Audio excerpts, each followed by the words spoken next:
je plaisante. Ouais. Bonjour à tous, nous sommes en direct devant la BS Mat, la 12e BS Mat de Neuville-Payou avec quelques gilets jaunes. Nous nous avons demandé à être reçus par le chef de corps qui évidemment, de par son devoir de réserve, ne tiendra pas à nous recevoir. Nous allons donc lui transmettre un courrier que nous allons vous lire ici. Patricia, fais-nous lecture, je t'en prie. Mon colonel, comme vous le savez, la France, patrie pour laquelle nos armées ont un devoir éternel de protection, connaît actuellement une phase insurrectionnelle. Après plus de 30 années de reniement et de trahison constante de nos dirigeants politiques. Ce n'est donc pas sans raison que le peuple français, aujourd'hui bien mieux éduqué politiquement depuis l'avènement d'Internet, a cessé d'accepter le discours culpabilisant et même infantilisant d'une oligarchie aussi arrogante que félonne vis-à-vis de la nation. En mai 1958, quelques officiers, ainsi que les troupes qu'ils commandaient, un avocat et une compagnie de CRS trouvèrent le moyen de pressuriser l'oligarchie régnante du moment, jusqu'à entraîner la chute du gouvernement Péfilim, alors sous la présidence de René Coty. Plus récemment en Tunisie, il n'a fallu qu'un mois aux armées de ce pays pour terminer la première phase du processus révolutionnaire qui avait cours alors fin 2013, en invitant le président alors en exercice à prendre la fuite tant qu'il était encore temps. Cette intervention finalement très minimalisme des armées, aucune des situations citées n'a débouché sur un réel putsch assorti d'un gouvernement militaire, a néanmoins permis de faire cesser de couler le sang impunément et restaurer le calme dans une situation de crise exceptionnelle. Dans les deux cas, la légalité constitutionnelle a été respectée malgré le rapport de force engagé. Aujourd'hui, mon colonel, il n'est plus tolérable de constater le silence de nos armées alors que nos soldats et officiers devraient être les premiers à s'insurger de la situation. N'étant pas certain que vous disposiez de tous les éléments de réflexion légitimant le soutien de l'armée française à la nation, permettez-nous de vous dresser une chronologie d'un certain nombre de décisions politiques qui constituent toute une réelle trahison à la souveraineté du peuple français, à l'indépendance de ses armées et aux valeurs de paix prônées par la République. 2014. François Hollande annonce à la presse avoir livré des armes aux rebelles syriens depuis 2012, ce qui constitue, au sens de l'article 421-2 du Code pénal, un crime de financement du terrorisme. Emmanuel Macron, étant devenu ministre des Finances courant 2014 et par là même membre du secrétariat général à la sécurité et à la défense nationale, avait en tant que ministre une responsabilité claire dans la signature des contrats de vente et de livraison de telles armes. Je n'ose vous rappeler que nombre de terrorismes ayant sévi en France, et notamment au Bataclan, se sont aguerris en Syrie. 2014. François Hollande annonce annuler le contrat de vente des navires Mistral sans que les transferts technologiques liés à cette transaction, notamment sur ce qui relève d'un certain nombre d'équipements radars, ne puissent être empêchés. Outre le sinistre financier, économique et diplomatique que cela représente pour la France, c'est du point de vue militaire une véritable forfaiture. Quand bien même la Russie est un partenaire historique fiable, il n'y a aucune raison de permettre à son état-major de disposer de données et brevets sur des équipements militaires français soumis au secret défense. Emmanuel Macron était aussi à cette époque ministre de Finances, mais auparavant il conseillait à l'Élysée François Hollande, notamment sur l'annulation de cette trahison. 2015, fusion entre l'armurier Nexter, fabricant du char Leclerc entre autres, et l'opérateur allemand KMW sous la présidence de François Hollande. Emmanuel Macron, alors ministre des Finances, a aussi contribué à la prise de contrôle par l'Allemagne de 50% du capital de Nexter. 2015, cession à General Electric de la branche énergie de Alstom, fabriquant notamment des turbines de nos centrales nucléaires, mais aussi celles équipant nos SNLE, dont les propriétés acoustiques et la vitesse développée révèlent du secret défense. Si nous sommes un jour en guerre contre les USA, il faudra leur demander de bien vouloir nous livrer les turbines nécessaires aux réparations de nos sous-marins et d'avoir l'obligeance de ne pas user des données collectées sur ces acquisitions technologiques dans le but d'espionner nos mouvements impunément. Cette cession d'actifs industriels sensibles peut être qualifiée de crime de trahison au sens de l'article 411.3 du Code pénal. 2017. À peine son mandat entamé, Emmanuel Macron, malgré sa propension à revêtir des uniformes militaires pour se donner un supplément d'autorité qu'il n'aura jamais, provoque l'ire de l'état-major français et pour le moins de son chef, le général de Villiers, puisque ce dernier, sur la base d'un désaccord budgétaire, lui remettra sa démission en juillet. N'ayant pas d'affinité pour un général qui se reconnaît volontiers atlantiste et parti aux USA à la suite de sa démission, c'est donc avec toute la hauteur de vue critique que nous relevons que la démission du général de Villiers était néanmoins un signal d'alarme très clair pour nos troupes. Et nous regrettons que l'armée n'ait pas fait corps avec son chef et plus encore que le très européiste général Lecointre ait pu prendre la suite. 2017. Signature d'un protocole d'accord sur la fusion de l'allemand Siemens et le français Alstom, sur la prise de contrôle de l'industrie ferroviaire française. Si un jour nous devions retourner dans les affres de la guerre avec l'Allemagne, il faudra demander à cette dernière d'accepter de nous livrer les pièces et machines nécessaires au ravitaillement des troupes à la frontière en matière ferroviaire. 2018. Bombardement de la Syrie par les forces françaises sur ordre d'Emmanuel Macron, en violation complète de l'alinéa 14 du préambule de la Constitution du 27 octobre 1946, des articles 5 et 35 de notre Constitution, de l'article 2 de la Charte de l'ONU et de l'article 8 des statuts du Tribunal pénal international. L'Allemagne... Pardon, excusez-moi, c'est le vent. 2018 donc, l'Allemagne fait savoir qu'elle espère le renoncement de la France à son mandat au Conseil de sécurité de l'ONU, dans le but de partager ce dernier avec le reste de l'Union européenne. De nombreuses voix outre-Rhin réclament aussi que l'Allemagne se dote de l'arme nucléaire. Emmanuel Macron, qui ne cache pas son européisme et son esprit de collaboration, ne réagit pas à ces informations. En revanche, il prépare un nouveau traité franco-allemand qui devra rapprocher le commandement des armées françaises et allemandes. Le traité franco-allemand d'Aix-la-Chapelle, ratifié le 22 janvier 2019, porte très clairement atteinte à l'indépendance diplomatique et militaire de la France, puisque son article 8 précise bien que notre pays partagera sa place au Conseil de sécurité de l'ONU avec l'Allemagne désormais. Nous nous souvenons de 3 guerres contre l'Allemagne. Mon colonel, ne voyez pas en nos propos des accents de germanophobie ou d'américanophobie, mais au contraire une certaine lucidité sur l'histoire et les relations internationales. La France, indépendante, est soumise à toutes les vulnérabilités militaires en cas de péril sérieux.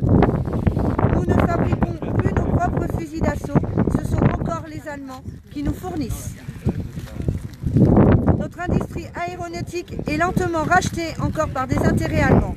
Nous n'avons plus la maîtrise de notre dissuasion nucléaire en termes d'indépendance industrielle. Et nous suivons une diplomatie de guerre favorable aux Anglais, Israéliens et aux Américains, mais aussi honteuse que dangereuse pour la France. Il ne se passe plus une semaine sans que des hauts fonctionnaires militaires et élus ne s'insurgent contre ces reniements de M. Macron et consorts. Aujourd'hui, désormais, le criminel Emmanuel Macron réprime un soulèvement populaire dans le sang, alors que les aspirations des citoyens portent sur un désir de souveraineté à rétablir, d'une démocratie à bâtir et d'un contrat social à refonder. Autrefois, face à une crise de l'ampleur de celle que nous connaissons aujourd'hui, les présidents français se montraient pragmatiques en dissolvant l'Assemblée nationale ou en réclamant la démission du gouvernement. Emmanuel Macron, pour sa part, semble parfaitement décidé à aller jusqu'au bout de son entreprise de démolition pour la France sur l'autel de l'Allemagne et de l'Union européenne, tout en excitant la colère des Français jusqu'à ce que les premières balles de la police nationale aillent perforer la chair d'un peuple légitimement insurgé. Nous réclamons le secours de l'armée. Nous souhaitons que nos soldats et officiers agissent au mieux de leurs possibilités pour neutraliser ou mettre en fuite Emmanuel Macron et son actuel gouvernement. Nous ne reconnaissons pas la légitimité de cet individu à gouverner la France et nous plaçons sous la protection de l'article 7 de la Constitution et attendons que l'ensemble des hauts administrateurs et militaires de l'État prennent leurs ordres auprès de Gérard Larcher président du Sénat, et désormais président de la République par intérim, dès lors que la vacance de ce dernier mandat sera reconnue par nos propres instituts. Aussi, pour toutes ces raisons, nous vous demandons de bien vouloir porter assistance au peuple français, dans l'espoir de votre étude attentive à notre requête, avec l'expression de notre respect. Merci. Donc vous avez entendu la lecture qui a été faite du document que va recevoir le chef de corps actuellement. Alors évidemment, il y a des consignes qui ont été données à Guérit pour pas qu'on soit reçu, ce à quoi on s'attendait. Donc on va voir comment on peut faire transmettre le courrier de toute façon, et ça va leur arriver. Nous avons eu des gendarmes qui sont venus ici, qui nous ont pas embêtés. Au contraire, ça s'est bien passé. Et puis un petit peu de presse aussi. Peut-être qu'il serait temps de demander un petit peu à chacun pourquoi vous êtes là aussi, et pourquoi vous soutenez cette initiative. Est-ce que vous espérez de l'armée qu'elle fasse quelque chose? Si quelqu'un a envie d'intervenir, c'est le moment ou jamais, on est sur un direct. Emmanuel? Emmanuel. Allez, t'es la première punie. Allez Manu, allez Manu. Mais moi, ce que je demanderais au corps des armées qui nous aide à destituer le président de la République, si c'est possible, et donc on reprenne le pouvoir de nos décisions, le peuple, pour pouvoir voter toutes les décisions qui sont mises en place par le gouvernement. Et donc, ils nous demandent, avant de mettre une décision, qu'ils nous demandent l'autorisation. De dire, on va en parler au peuple. Et ce serait déjà une belle chose. Et deuxièmement, c'est que nous, on ne veut plus de ce président. On ne veut plus du tout de ça. Donc l'armée, aidez-nous à faire le maximum pour pouvoir destituer le président de la République. Merci beaucoup. Merci beaucoup. Alors, vous avez sans doute entendu parler dans cette lettre qu'en cas de destitution d'Emmanuel Macron, c'est le président du Sénat qui reprendrait la main. Si on avait cette occasion de pouvoir le destituer, d'avoir à refaire le monde réellement politiquement, quelles seraient les aspirations de chacun? Qu'est-ce qui vous tiendrait le plus à cœur dans tout ce qu'il y aurait à reconstruire après? Quelque chose pour laquelle vous avez une pensée politique depuis longtemps? Une pensée que c'est pour la construction de nos jeunes, pour l'avenir, qu'ils aient une meilleure vie que nous avons à l'heure actuelle. Voilà, c'est tout, je dirais pas autre chose. Et est-ce que vous avez senti justement ce déclin à travers toutes les années écoulées de la France? Bien sûr, moi j'ai connu 68 comme monsieur. Donc je me retrouve aujourd'hui avec tout ça. Qu'est-ce que ça me fait mal d'en arriver là. À partir de quel président vous avez senti qu'on commençait à partir vraiment que ça devenait vraiment dur? Mitterrand. Oh oui, Mitterrand, même un petit peu avant, quand... Avec Giscard d'Estaing déjà? Non, je ne l'ai pas senti avec Giscard d'Estaing, mais surtout Mitterrand. Voilà. D'accord. Bah écoutez, je vous remercie. Si quelqu'un a un témoignage à faire avant qu'on coupe le direct. On veut simplement proposer un peu de liberté, d'égalité. La fraternité, je crois qu'on l'a gardée pour l'instant. C'est vraiment ça qu'on attend. Et puis, comme disait la dame juste avant, moi en tout cas, si je suis là aujourd'hui, c'est pour laisser un avenir à mes enfants, un vrai avenir, avec des gens entre guillemets qui nous dirigent, mais qui ne sont pas corrompus, voilà, qui sont là vraiment pour nous et pas pour eux, pour les fameux 1% de la finance. Alors, ça me permet de rebondir sur une dernière question. À l'ère du dégagisme, on veut justement en virer beaucoup. Comment on va faire pour essayer de faire confiance à des nouvelles personnes qui pourront reprendre la main? Parce que des gens ont des idées. C'est une bonne question. Est-ce que vous pensez que malgré tout, on a quand même beaucoup de gens qui sont bienveillants, qui sont intègres et sur lesquels on pourrait se reposer? On a beaucoup à y réfléchir, ça. Si, il y a des pistes. C'est déjà peut-être, je pense que les gens qui nous dirigeront, j'espère un jour, ça devrait être des gens qui viennent du bas de la pyramide. Parce qu'aujourd'hui, on a un système pyramidal et les gens qui sont en haut, qui nous dirigent, n'ont pas du tout connu ce qui peut se passer en bas. Ils n'ont aucune notion de la réalité aujourd'hui, de ce que peuvent vivre les gens. Donc ce qui serait bien, c'est de commencer par avoir des gens qui sont élus, mais des gens qui viennent d'en bas.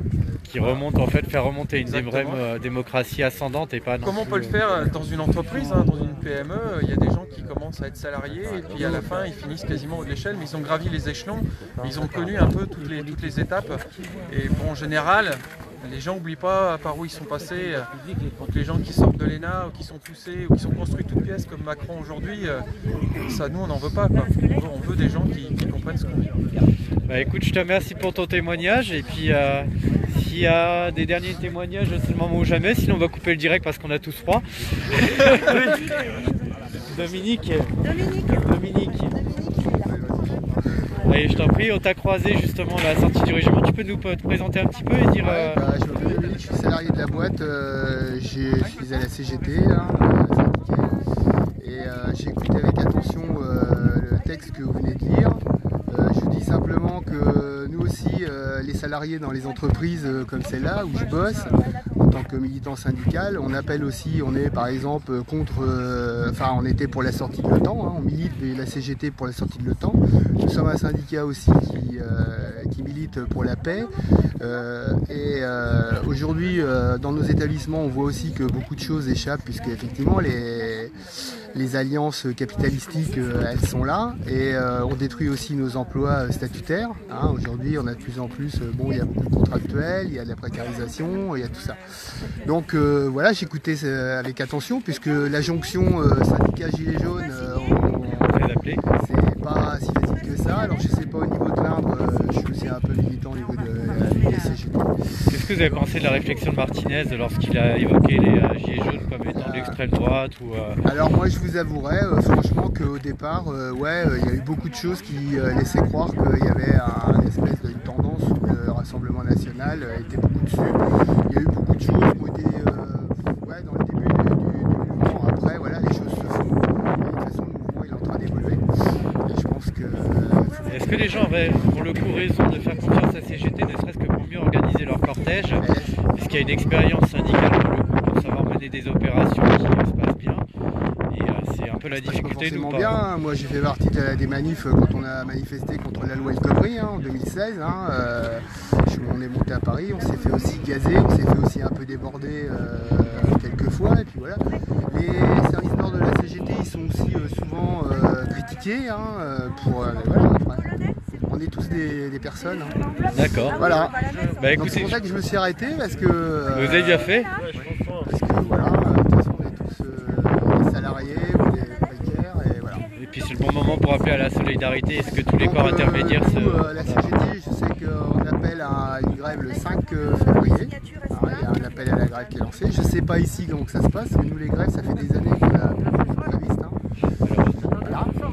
Donc les mouvements, je ne sais pas comment il faut les faire. À un moment donné, bloquer les productions sur les routes c'est bien, mais les bloquer à la base, c'est-à-dire à la production, c'est encore mieux. C'est clair, vers les centrales logistiques et dépôts de carburant. Et aussi dans les commerces, dans Picoua et dans les sites de production. Voilà. Tout à fait. Maintenant, les choses on les pense tous, on essaye de les faire et puis le collectif il se crée. Merci beaucoup. De rien. On vous quitte ici. Je vous dis, si jamais vous voulez qu'on soit en relais, si vous n'arrivez pas, vous pouvez déposer vos prix au nom de la CGT ou à l'UDCGT, on la fera parvenir. Ok, merci beaucoup du coup. Et puis moi je vais vous quitter là parce que franchement j'ai les doigts glacés. Nous étions devant la BS-MAT de Neuvy-Payou. Et écoutez, les opérations vont se renouveler un peu partout en France. Donc je vous dis à bientôt et on fait le point un peu plus tard. Ciao.